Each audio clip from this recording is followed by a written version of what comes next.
We actually have some pretty cool survey results. All of this revolves around rack data, and some of it was somewhat surprising. So, where are you most likely to get a power rack from? So this is a question we have asked for 1, 2, 3, 4, 5 straight years in this exact same format. And I know there are other companies that probably deserve to be on this list, but the main reason we kept it here is just so we can track it over time. But with that being said, there are still two companies easily at the top. So the response options were Rogue, Rep, Other, or Titan. Rogue was the winner, barely, over Rep with 40.4% of the votes. Rep had 39% of the votes, and then Other just under 15%, and then Titan just under 6%. So you can see that data on the left. On the right, you have the trending data for the past 5 years. So one of the really interesting storylines from 2021 to 2024 was the minor drop in Rogue and then Rep skyrocketing to the top. And now Rogue took the crown back. We also can see that the Other has been relatively flat.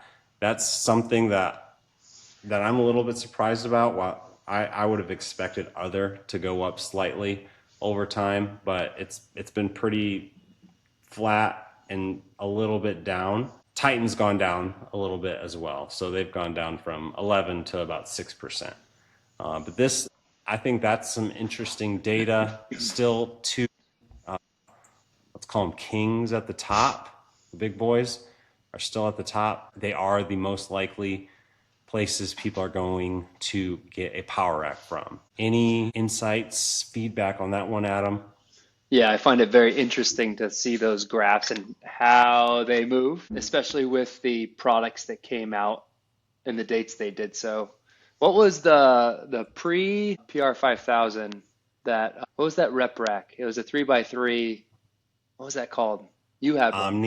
Omni The rack? Omni. Yeah, they tried out the Omni and I felt like it was popular, but then when they went with like the standard like PR 5000 like blew up. And then with their integrated cable systems, they surpassed Rogue, and then Rogue finally did something other than the slinger, and it looks like they're gaining some momentum, bouncing back a little bit. So just following like those products that came out with the racks and everything, I Yeah, find it very interesting to see. It makes total sense it makes when total you look at sense. it.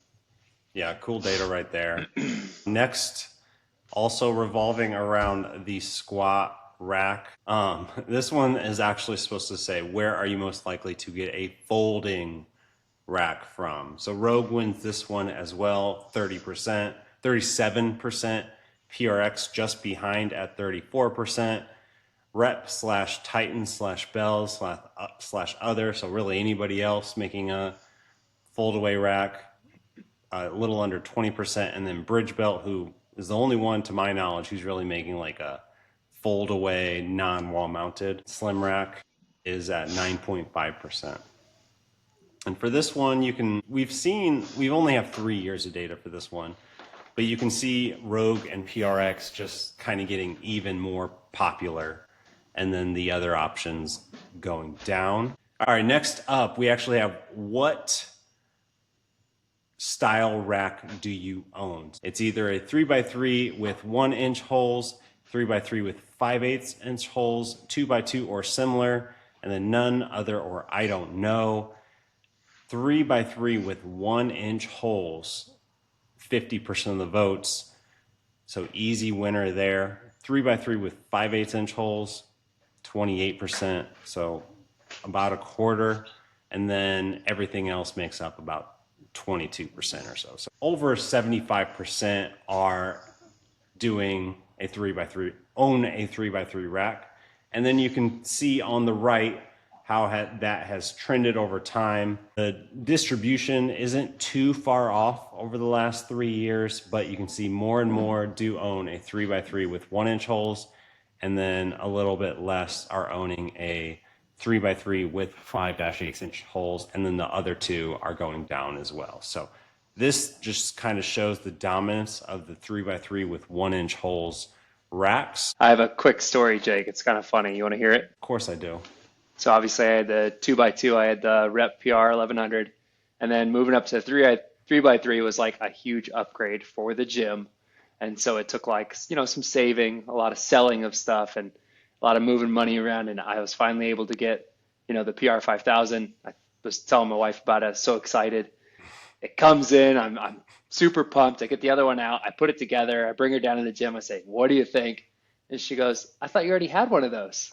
Like, just not understanding the difference, like the upgrade in rack. I was like, "Yeah, but this one's better." She's like, "What does it do that the other one didn't do?" It was deflating. That's probably 98% of society, actually. Yeah. Yeah, we're really in the weeds here. Next up, this one, we've seen some shifts. So, level of interest in an all-in-one trainer, either high, medium, low, or neutral. When you look at the high, medium, neutral, or medium and low votes, they're all about the same. So 32% voted high interest, 32% voted medium interest, 33% voted low interest. That might not be terribly surprising if you're just looking at it from this year's standpoint. But if you take a look at the green dot or the green line on the chart, you can see that only about 9% was voting high interest in an all-in-one trainer.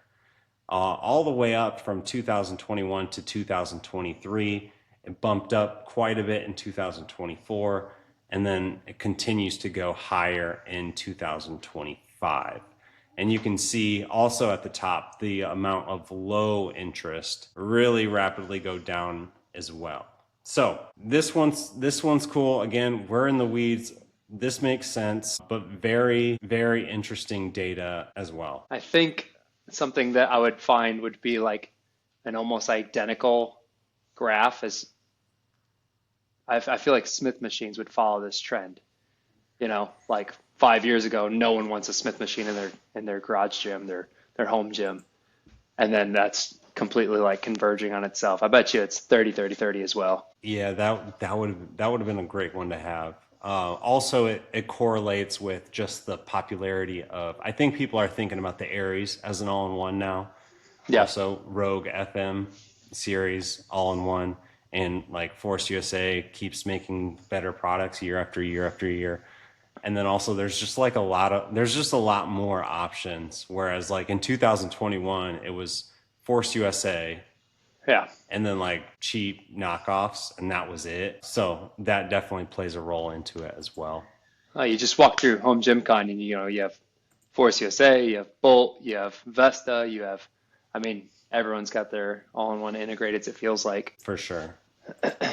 True or false? In a perfect world, you own a 3x3 rack with 1-inch holes. 6% voted that way. So in a recent poll we discussed, 50% were saying they own one. But in a perfect world, 86% say, yeah, that is what they would want to own. So either they bought a rack before then and haven't upgraded, or you just went with a cost-saving route, or maybe you made a purchase and you regret what you did. But in a perfect world, this is what most people want, and it's probably features that just about every company should implement forward in all of their, I would say, all-in-one racks too.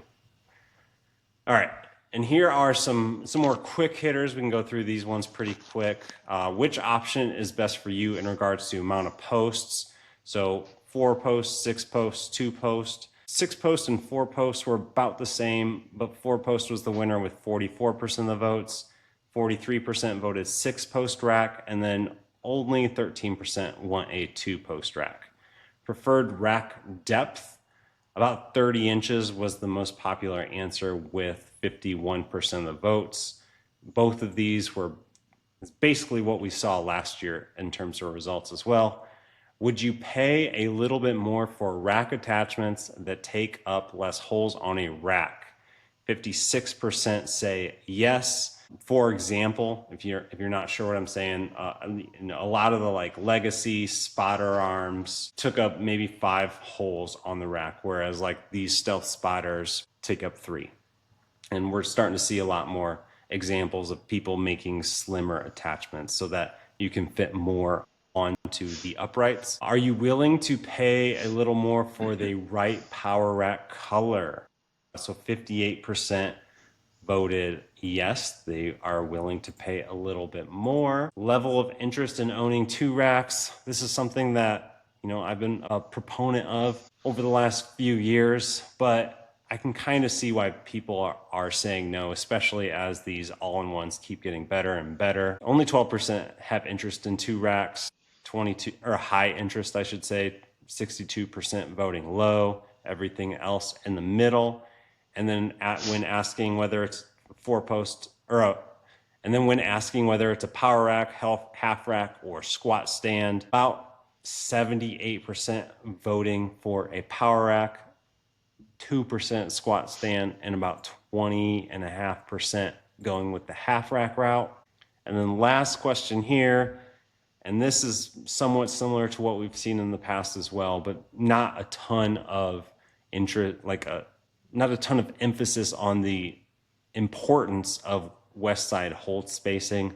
Only 14% voted high, 23% voted medium, 51% low, and then 12% is neutral. So key selling point for 5/8 inch racks are the west side hole spacing that it comes with. And for the average home gym owner, it doesn't seem like that is a priority. Did you ever get really into like west side hole spacing or no? I don't think I've ever owned a rack with west side hole spacing, and I've never like desired it. Yeah, I mean, it's never been like a huge issue for me. Nope. You? Nope. I understand where it would be, but that's just not how For sure. you and I train. Right. All right. And oh, yes. Adam put together some this or that for me.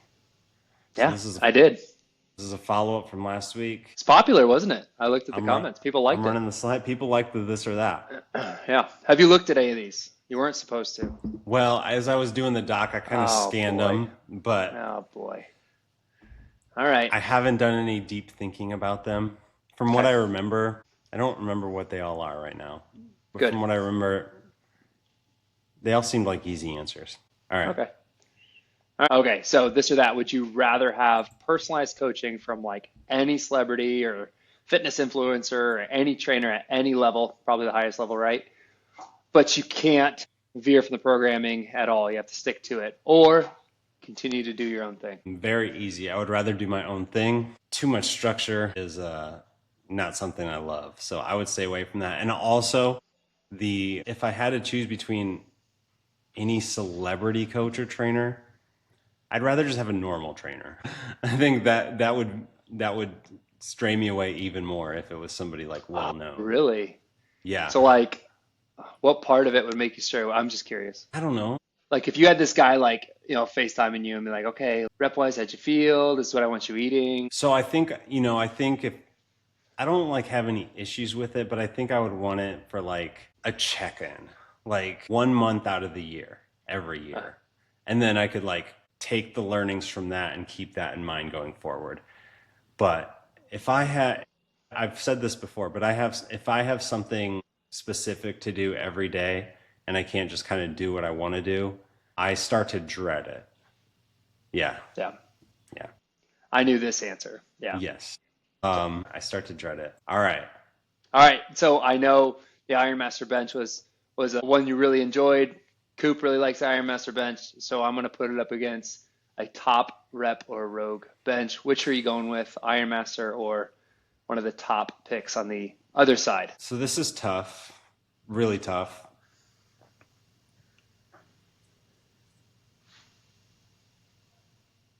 I would say I'm gonna give you a scenario. I'm gonna give you like scenarios. If I was only to have an adjustable bench and no flat bench to pair with it, I'd probably go with a rogue or rep bench. But if I could also have a flat bench to pair with the Ironmaster, I would choose the Ironmaster. But I don't. I actually, I think I would just go with an Ironmaster bench. Wow. Okay. Would you say it's convenient to use, lightweight, and easy to like roll around? Is that the selling points for you? Correct. Yeah, Okay. just like overall easy to use, still very, very strong. Yeah. Uh, yeah, yeah. I mean, I loved that bench. Yeah, it's a Yeah. great one. I mean, yeah. I just think, yeah, the other benches are great, but they're just a little bit more cumbersome. Do you think Iron Master could get away with the exact same, everything the exact same, but like throw a fat pad on there? Ooh, I don't know if a fat pat. I don't know. Yeah, I think that would probably work. That would probably work. Also, I would, it makes it a much like if I could like choose the colors on a rep bench or a rogue bench, that might also put it over the top. I know that's like, You definitely can, but yeah. yeah, I don't know. I don't know. Let's just go Iron Master, but Okay. it's tight. It's Yeah. tight. I'm still second guessing that one. It depends what day you ask me. All right, next one. Next one. This is a good one. You asked me a belt squat question. I know you like the Kratos and you mostly use it for squats, if I'm not mistaken. I know you like bent over rows too, but if you could go any belt squat or your Kratos flywheel, what are you taking?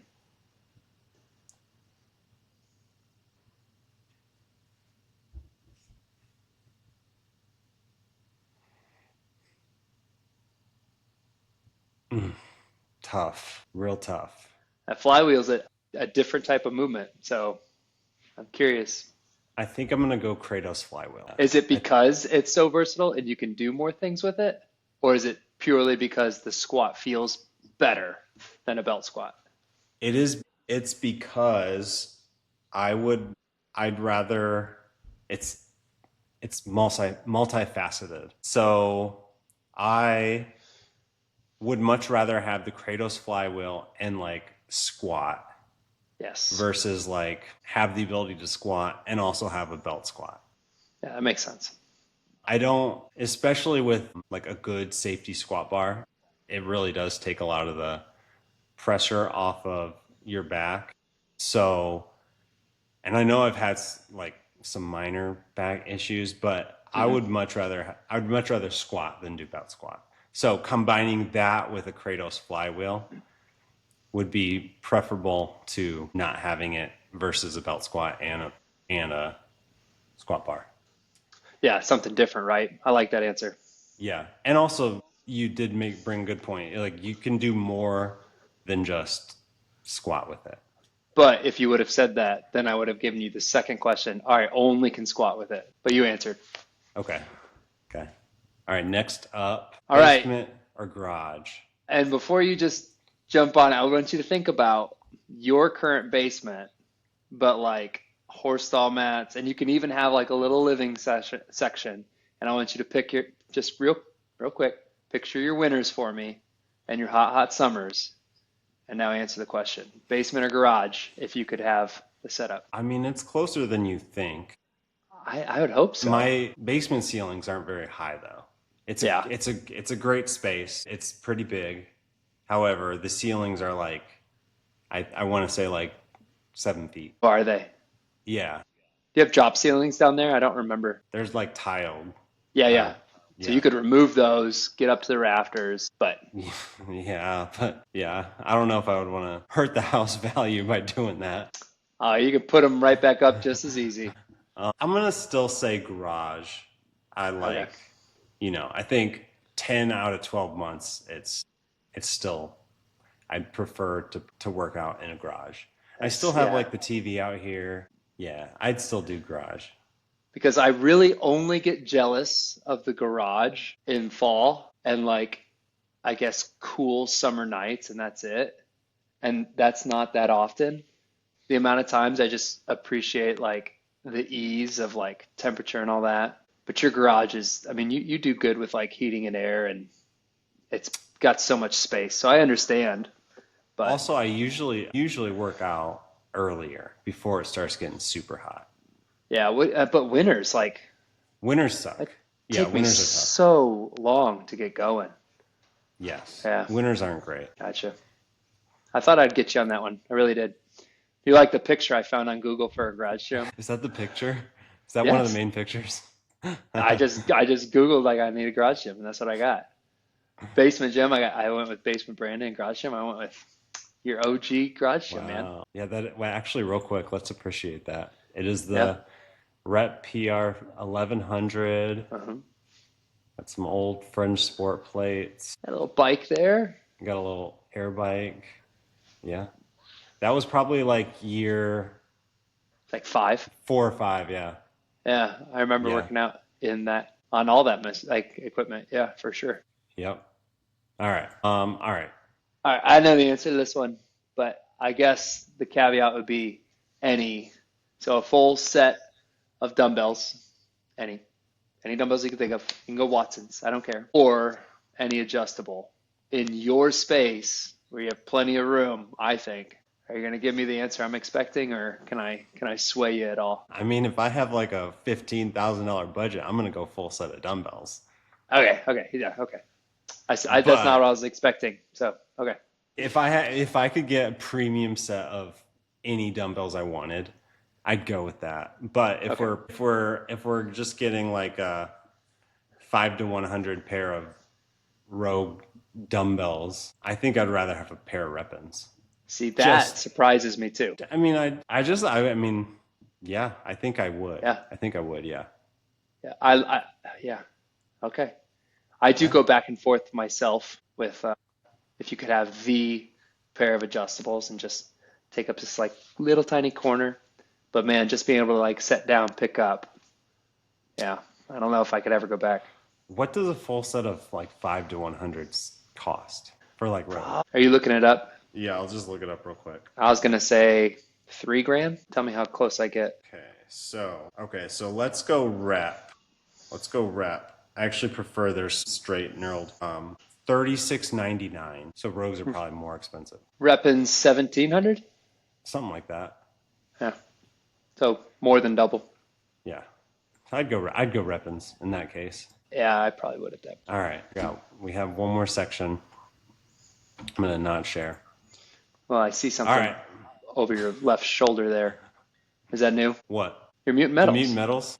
Yeah. Oh, I think I've had it for like 3 or 4 months. I love it. Yeah, it's beautiful. All And right. those handles are sweet. All right, sorry. Yeah. Go ahead. That's the Rogue version. That one is. Yeah. All right. So next segment. So these are home gym upgrades that I will never go back from. So I think with all of these examples, these are definitely things that you can get by with. But once you actually do make the upgrade, you'll notice that they are gone. So I also want to I want to keep out some of the like very basic ones, like obviously 3x3 posts, stack weights on machines. I think mag pins are a pretty obvious one as well. You know, once you use a magnet on a pin, it's much better. Rolled flooring, stainless steel barbells, knurled adjustable dumbbell handles, aluminum pulleys. So those are all things like everyone kind of talks about. So I'm gonna stay away from those. But the very first one that comes to my mind when I think of this, and we've discussed this one too, is going from regular J hooks to Oh, yeah. roller J hooks.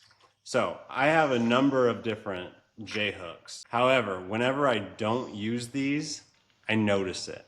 So this would actually, if you're lifting up from a barbell a lot, this is an upgrade I would do sooner rather than later. And again, it just makes using a regular J hook that much harder. So yeah, these are from Irwin. These are like 3 years old, still in great condition. Number 2 is, I remember when I first got a pulley system, I got the knockoff mag grips. However, and they were great. They were like truly pretty solid and a great way to start. However, once I got the actual mag grips, there's no going back to the old ones. No going back. There's no going back. So these actually have like good angles that you can, feel the muscles contracting, and like they're very high. It's just like a very high quality. I think I've had this for close to a year now, and like, you know, I've used them 100 times, and And they're not that expensive. that's another good point. Like they're obviously more expensive Hmm. than the knockoff mag grips, but you can definitely piece them together over 60, time. 70, $80 per. Right. I would say it's an easy upgrade. You can do it one at a time, and they'll last forever. And yeah.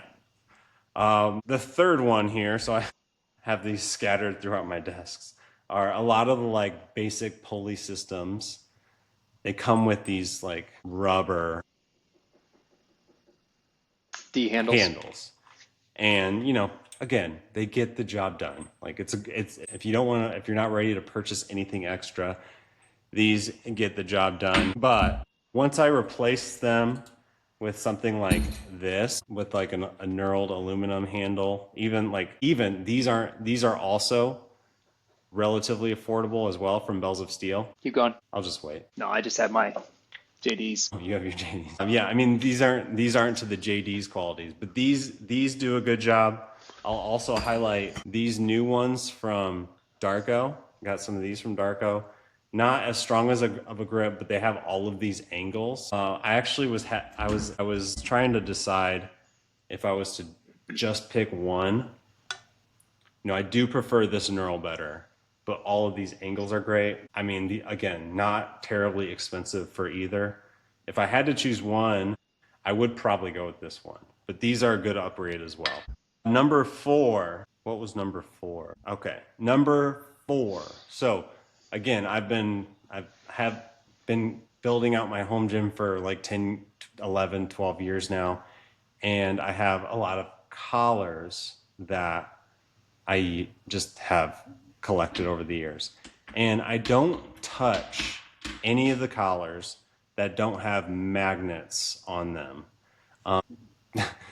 The magnets just make them easier to like put on the rack, put the weight on, take the magnet, put it back on. Also slides right onto if you have metal plates. So these are from ATX. Titan also has twist lock collars. I have the Rogue aluminum ones. Bells of Steel has, I think like these are kind of like everyone sells these. These are really cheap magnet ones. These are actually my go-to just because they're the easiest to use. I have the twist lock collars, and then the Rogue ones are so strong and just like overkill. So I would say these magnet collars are a great upgrade for anybody who's re-racking their plates. And then lastly, this one might be kind of obvious as well, and I don't have it, but adjustable dumbbell storage. So if you're putting storage, if you have adjustable dumbbells, for years I put it on like a plyo box because I never used my plyo box. And I've noticed just the ease of use of actually like if you're gonna buy adjustable dumbbells, might as well just knock out the storage as well, because the storage is gonna help the efficiency of your workouts make it look better. You're gonna like be desiring it until you actually make the purchase. So those are 5 things. Quick little segment. I'd be curious to hear if there was anything off the top of your head you were thinking you'd want to add to this list. No, I just really connected with the top three. And those are all conversations that we've had together. The roller J cups, the mag grips, and then upgraded cables. Yeah. I mean, do you have any of these magnets? no, I don't use collars. Yeah. And when I do, it's for my reverse hyper, and they take a smaller diameter, so you have to use the collars that go with it. Or I have to keep. I just use a spring. Got it. I don't use collars too much either, but Yeah, it's funny. Like I nice. always used to use collars, and then when I did Olympic weightlifting, I don't know if it was like a Olympic weightlifting culture thing, but like you get made fun of if you put collars on, That's weird. unless it got like too heavy where they'd fall off during a lift. But you have to do them in comp, so I don't understand. But I wanted to be part of the cool crowd, so I wouldn't put collars on. So there you go. Yeah. Cool. No, Well, that was a good list. I appreciate that one. It made me be like, oh yeah, like as you were saying them. I remember when you had gotten the knockoff mags, and I brought mine down. I was like, yeah, but you have to try the real ones. I brought them down to work out with that weekend, and yeah, I'm glad you like the real ones better too. That is, I actually have a funny story as far as the mags, because I, you know, I think it was during COVID when the knockoff mags like kind of took off. And, I bought them and I didn't necessarily know they were knockoffs. I had no idea about the brand of Maximum Advantage grip. Yeah. So like, I remember that it was funny because I reached out to the founder of, I don't know if it was the founder or what, but I reached out to them about Home Gym Con, and they were like, "Oh yeah, you're the guy with the knockoff mag grips." I was like, "Oh." So that's what I'm known as. It's funny. Well, I don't think I'm the guy. I think, if you have the No, I know product, what if you you're mean. selling the product, you notice everybody who has them. Yeah, Yeah. for sure. And I was like, well, that's the value of getting in this community, because then Yeah, everyone knows that they're knockoffs. So, anyways, sweet. that was like a gut punch. But anyways, that's all we got. Thanks for That's tuning it. in. Bye.